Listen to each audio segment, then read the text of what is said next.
Waarheid nommer 3, vriende, is sing is 'n uitdrukking van dankbaarheid. Sing is 'n uitdrukking van dankbaarheid. Hier is iets wat ek vanoggend vir julle wil kom sê en ons het dit al vir julle op die groepie gesit. Maar Efesiërs 5:20 sê dank God die Vader altyd oor alles. En ek wil vanoggend vir jou kom verseker dat die leierskap van hierdie gemeente en die personeel wat hier werk, hulle bid, vriende.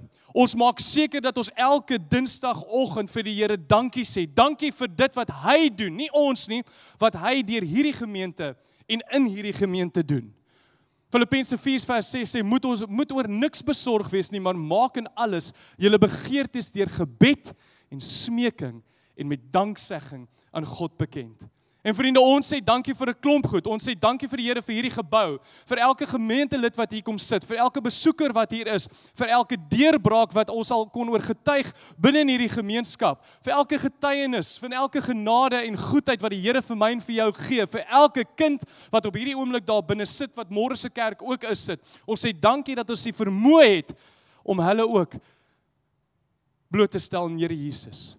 En dan vriende sê ons dankie vir die geleentheid. Ons sê dankie vir die geleentheid om te kan getuig, soos vanoggend, al gaan die krag af, dis okay, ons het 'n speaker uitgebring, daar staan hy. Dan gebruik ons die speaker, en as daar nie 'n speaker is nie, dan sit ek net hier en julle kom sit om my. En dan loof en prys ons die naam saam. Hoekom? Want sien, hier is die ding, as ons dit doen, vriende, terwyl jy hier in hierdie gemeente instap op 'n dinsdagoggend, op 'n woensdag, donderdag, vrydag, dit maak nie saak nie, dan kan 'n mens nie help nie. Jy kan nie help om dankie te sê nie, en dan begin mens net sing. Uit volle bors uit jy sê, praise the Lord, oh my soul. Let's sing it again. Praise the Lord, oh my soul. No, I won't be quiet, my God is alive.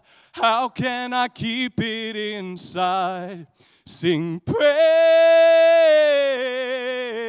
the Lord, oh my soul. Dis hoekom.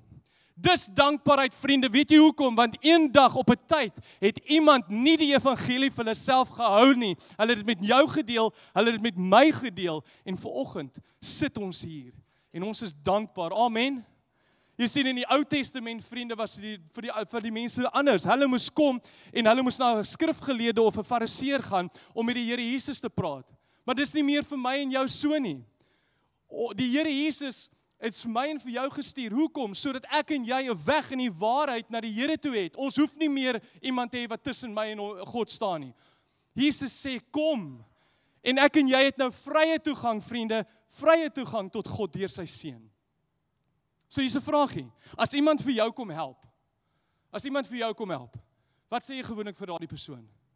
Dankie. As iemand vir jou met 'n moeilike situasie kom goeie raad gegee het, wat sê jy vir daardie persoon? Dankie. So hoekom doen ons dit nie vir God, wat vir my en vir jou uit die dood uit kom red nie? Ek dink dit is waardig om vir dankie te sê, vriende. Ek en jy weet waar ons was. Ons weet waarmee ons sukkel in ons vlees. Maar ons weet ook, uit dankbaarheid kom haal die Here vir my en vir jou. En daarom moet ons hom loof en prys.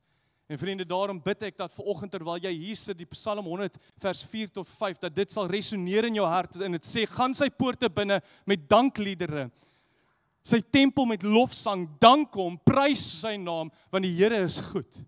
Aan sy liefde is daar geen einde nie. Sy trou duur van geslag tot geslag.